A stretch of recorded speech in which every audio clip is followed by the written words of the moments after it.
Hi, I split this video up into two parts so I didn't film an intro for this part. It was just very, very long and it wouldn't fit on my computer. But yeah, I don't have my regular video set up because I was using my kitchen table as a desk, and apparently my family needs to eat there. They're so selfish. But yeah, I'll be getting a desk. So yeah, and I was on a college tour, so that's why I haven't been posting as much. But who cares? Here's the video, bitch. Number 29, season 33, 4, 34, 33. I don't know. The more recent seasons confuse me. Game Changers. So number 29 is Game Changers because Game Changers was a mess. It was just put in randomly. The theme was weird, and there were so many people that no one wanted back. No one wanted to vote some of these people back for a reason. Choice was obviously going to contribute nothing. Then they tried to do that tie vote thing just to make it more Purple Rock draws, but no one cares, just stick with the regular rules, don't change up the rules, and thank God that never amounted to anything. They put too many advantages in, they put 20 million idols in. You shouldn't be able to find 20 idols in a row, but I guess we'll get to that more later. I mean, I do believe that when Suri got out, she should have gotten out. I feel like if they were going to put that many advantages in, they can't just negate it because only one person wasn't safe. I mean, it makes sense to just vote them out because that's the only person that they can vote out. But they shouldn't have put that many advantages in the first place. It was weird. Aubrey was barely there, even though she's so interesting on her first season. Brad was very close to winning, but then he just became a dick again. The early stuff, I don't even remember a lot of the early stuff. Seriously, what was that season? I mean, Sandra, first of all, I originally started out on Survivor as a huge Parvati fan. I was the number one part. I was obsessed with her. I would die for her. But now I'm okay with her. I like her. She's probably still my favorite, maybe. But, so I was no, Parvati should have won Heroes versus Villains over Sandra. And I still think that a little bit. I mean, obviously, they weren't gonna, they should have just brought Jerry, maybe. I don't know. And Sandra really, changed my mind this season specifically because she was so good. She was so good. I mean, if you are a two-time winner, you have to come back and you can't just fly under the radar again. So you have to play a huge game that makes people think, oh, you're such a big target, so I won't get rid of you now because everyone's gonna get rid of you later. And I think that was a great way to bring her and keep doing her. And she had people behind her. She had Haley behind her, who was my favorite. And I loved how they brought her back, even though but I love her. Ozzy was withstandable, surprisingly. But mainly because I just remembered that he was on this season because I'm looking at the Wikipedia page. That Jeff Varner thing was a mess. And that was funny. And then he was buy my new book. JT and Malcolm were a mess. Why did they bring back Caleb? No one wanted him. No one. Thank God he got out early. Sierra was yeah, we're just all voting out Tony, right? And then she got out because of that. And I like Sierra.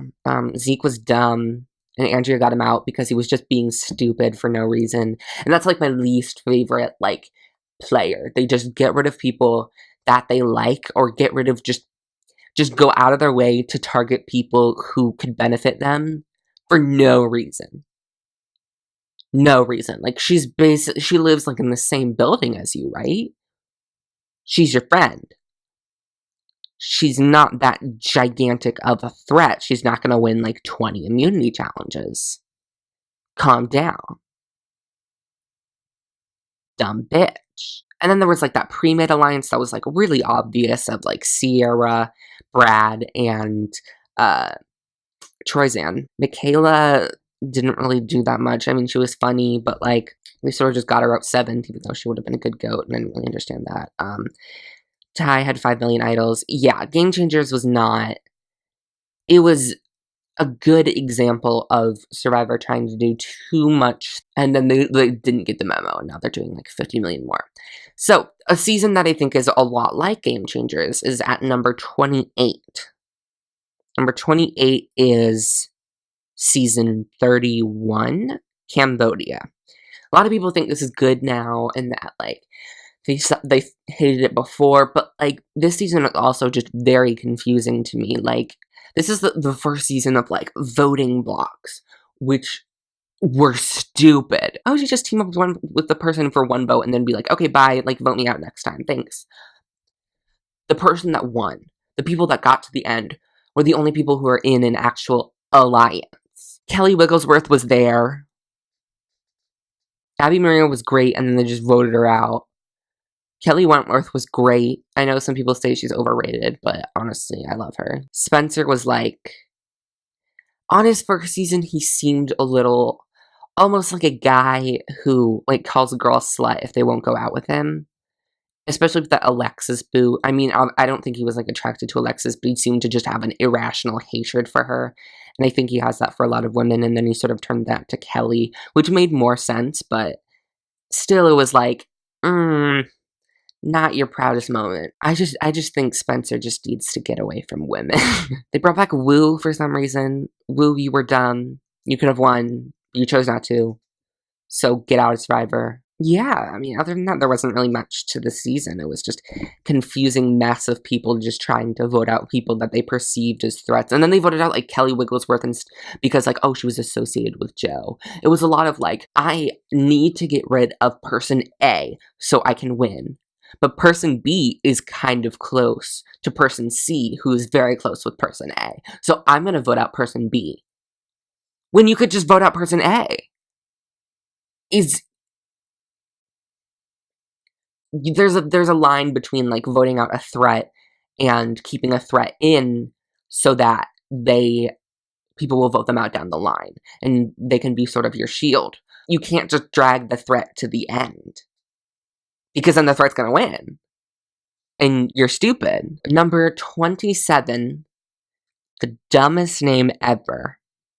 Ever. Season 33, 34, 35? 35. Healers versus hustlers. Who thought that would be a good idea? Who remotely thought that would be a good idea? Why? I want to punch whoever thought that idea was good. What? It started out boring, and then the merge happened, and it was like, oh, okay, this could be good. They're voting out the people at the other thing, but I don't really understand it. It seemed like interesting. It seemed like it had potential, and then it never really lived up. And then Ben got 5 idols. What was it? 5, 4, 3? I don't remember. He just used them all. They just wanted him to win. He got like 90 idols. Why would they let that happen? Why would they? That is so stupid. That is so annoying. Why? And then they were like, oh my god, he's gonna get out Final 4. We have to do these stupid, the dumbest Big Brother OTT twist, where, like, oh, you want immunity? Oh, you can save this one person, but then the other people are going to fire, because everyone likes fire making challenge. But yeah, but not when you rigged it to make it happen. Stop rigging the season, Survivor. That's what ruined Big Brother. Just stop. Just let things happen. And then as long as you cast entertaining people, which this season you did, just keep going. And then they didn't, like, let Chrissy win. Chrissy was so good, and they were like, I just found this guy that needed to be immune 90% of the time he was there.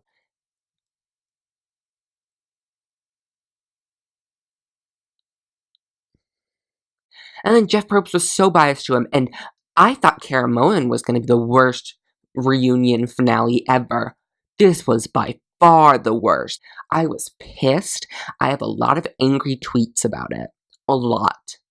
And I'm still angry about it. And I said, I'm going to be angry about this until the day I die. And I am. The reunion was just like, oh my god, Ben, you're like a veteran. Congrats. Have they never had a veteran on before? Why don't they just rig it for Shambo? Couldn't they have just rigged it for Shambo in season 19? Come on. If you wanted a veteran to win, make Shambo win. Bring back Shambo. Please. It's very much like silencing the fans and just saying, this is what you need to think. And not letting us think what we want to think. Let me think. And they haven't learned their lesson, and I have not been watching since then. At least not intensely. Gross. But it makes it farther on this list than the other ones because at least it wasn't boring and parts of it were good. Number 26 is season 36, I think. Ghost Island. Ghost Island. This is a season that I definitely did not watch a lot of, but I heard about, basically. I watched a bit. I watched, like, the first couple, and I would keep up. I would basically read about it. And this season was a confusing season for me, too. It was just not good. It had potential to be good, and then it was just not good. They just were so stupid. They were just stupid sheeps that were like, oh yeah, people will vote out Dominic and Wendell down the line. But no, they have like 5 billion idols because production. Of course, and Laura had so much potential, but she was so stupid. And there was just really, really dumb, constantly dumb, and then the only one that seemed interesting was Chelsea, and she got 2 confessionals. And that's why everyone likes her, because, like, production screwed her. Like, they're literally going out of their way to make the fans hate them. In a way, this season is a lot better than Healers versus Hustlers, because at least the dumb people didn't get rewarded. Like, in Healers versus Hustlers, they weren't dumb, but they got screwed over. Like, they were trying to get out the person who was the threat, but they got screwed over. In this season, they were just dumb, and they weren't trying to get out the people who were the threat. And that's why Wendell and Dominic won. And I'm glad it was a tie, because in multiple ways, they both were good. Everyone that was following them was so stupid. You have to get rid of threats. At some point, it was sort of just Wendell and Dominic's charity game, and that pissed me off. I think this will be the last one for this episode because I'm talking about it way too long. But number 25 is season 23, South Pacific. This season is a lot like Redemption Island, but it's what Redemption Island should have been. And it was still bad, but it's what Redemption Island should have been. The pre-merge was very boring. I mean, except for Semhar doing her whole, like, spoken word poetry thing. That was funny. And I loved Stacy and Christine. Especially Christine. She just killed it. Queen. Everyone hated Cochran because he switched, which made sense. It was just, it sort of seemed like Coach's charity game. But savior of the season, Sophie Clark. I love her. She did exactly what a sheep or a goat is supposed to do. They're supposed to remain by one person that's very unlikable, make sure everyone knows how unlikable they are, follow them, bring them to the end, expose every douchey thing they've done, make people hate them, make people vote for you. That's what Philip could have done, I think. Probably not. That's just a great strategy. She didn't have to do much. She just had to be Ozzy in one immunity thing, but Ozzy was really... he got out like 20 million times. That shouldn't have been allowed. And then that one girl at the reunion who was like some child actress, just like, was like, oh my god, Ozzy, how do you like climb trees and stuff? You know how Ozzy was like a huge dick the whole season? Like, it was edited as a dick. Like, it wasn't like a hero edit. And people were like, oh my god, Ozzy's such a hero, right? No. Did you watch the show? No. I wanted to slap Beezus in the face. Or Ramona. I don't know which one she was. She was in that movie with Selena Gomez. I don't know why. That's random. But why was she there? Why would you... I want to punch her. Isn't she in a new movie or something? I'm gonna punch her. But I like the season ending. Because it taught a valuable lesson to all the really dumb, big moves Survivor players. Don't be stupid. But a lot of people didn't learn their lesson, especially Survivor themselves. So that is it for today's episode. I will keep doing this sometime. This is fun. Leave comments down below. Compliment me and how pretty I am. Try not to die. Get out.